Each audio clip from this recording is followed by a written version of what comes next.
Over the years, there has been a spike in the underpayment of foreign workers.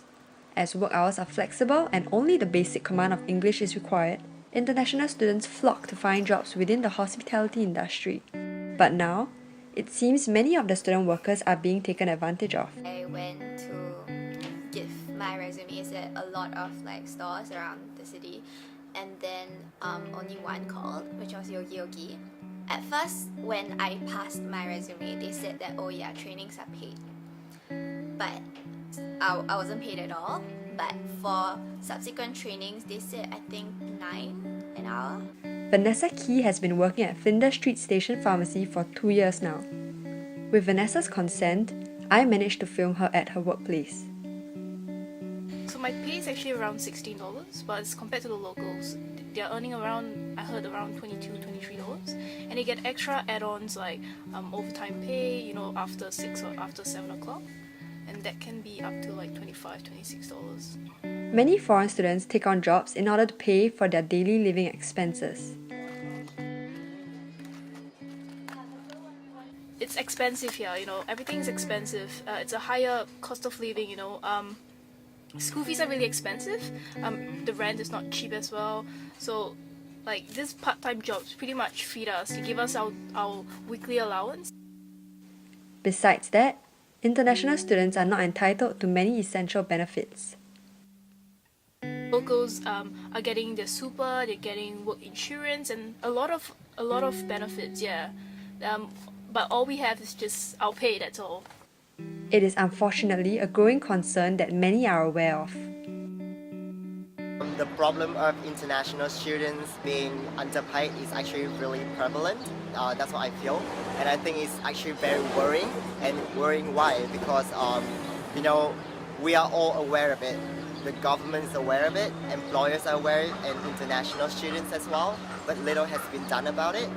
And beside that, then when you look at it holistically and collectively, it's a society problem, and it's just unfair, and it's a form of discrimination as well. Sunny is a student at Monash University who came to Australia from China last year. She explains that it is quite common for students who come from Chinese backgrounds to be grossly underpaid. I think some of my friends from a Chinese or Asian background, they get underpaid significantly below the minimum wage for around $8 an hour to 10, sometimes 12. I checked with the Fair Work Commission online, and I found out the minimum wage at that time was $16.15 an hour.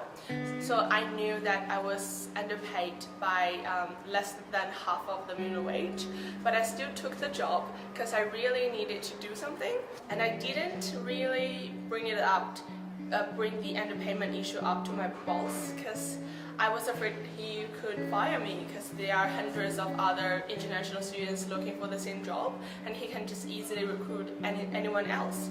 Also, for the visa conditions, I couldn't work more than 12 hours per week on weekdays, but I worked more than that hours, and that's like a breach of the rule, and if the authority found out, I may be subject to the cancellation of my visa. So I didn't dare to speak up at the time. There are many speculated reasons as to why international students are being exploited. Firstly, I think it's because of the language barrier. So international students first come here, and living expenses here are really, really high, and they just want to get a job. But then because of their language barrier, they might just accept the jobs that is lower pay. And another reason is that most international students are pretty under the rock about their rights and what they are entitled to, and they don't know. Also, they are afraid of reporting to legal bodies because they probably feel like, oh, if I report, then maybe I'll lose my job and that kind of thing. These international students deserve justice and equal treatment in terms of wages and conditions.